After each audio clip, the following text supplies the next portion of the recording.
Yeah, so the sprint structure did not change at all. Each sprint would start with a sprint planning meeting at noon. We would have a 5-day sprint, and it would end with a sprint review at 5 o'clock on the last day, on the 5th day. So that structure stayed the same.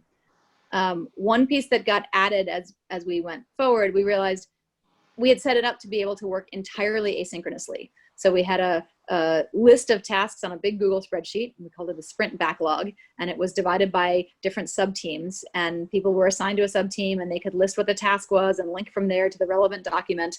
And we had it set up so that anybody could come in at any point and pick up a task that was in progress, because there was a sort of status column to say how far along it was, and add to it, and then increase the status to a higher percent, saying they'd done more of it.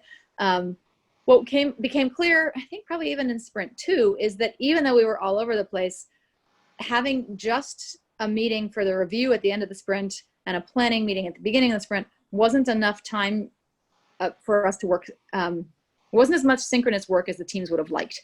And so it became clear that the teams wanted to have synchronous meetings as well. So another piece that we added into our sprint framework is that at the beginning of each new sprint, we would set up a when to meet poll for each sub-team, so they could say when their availability was for that sprint, and the project manager assigned to that sub-team would create 1 or 2 synchronous meeting slots. So anybody from that sub-team who wanted to join at that synchronous time to come together and work on things together and share ideas. And so that was one change in the structure. But other than that, the structure of the sprints stayed very consistent, not just through round 1, but even into round 2. But what changed each sprint was figuring out what the content of the sprint was. So we had a general sense what round 1 would look like, but it changed dramatically from sprint 1 to sprint 2. And then we had a new approach, and so we said, yeah, but then it changed a little bit going into sprint 3. And so each new sprint, even though we had a general picture, we knew where we wanted to get to by the end of the sprint or the end of the round, we didn't necessarily know what was going to happen in that given sprint. And so we were able to adapt to information we found, availability of different team members, and new roles and new responsibilities and new directions that came up.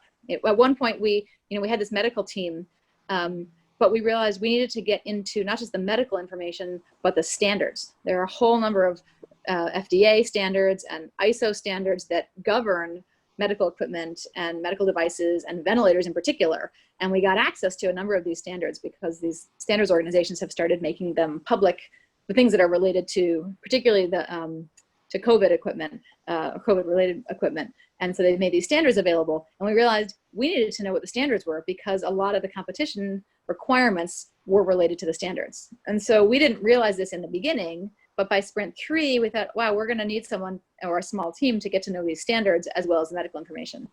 And I think we couldn't have known that at the very beginning, but because we had a flexible enough system that allowed us to bubble up what the different tasks needed to be, we were able to create a new sub-team when it was needed each new sprint.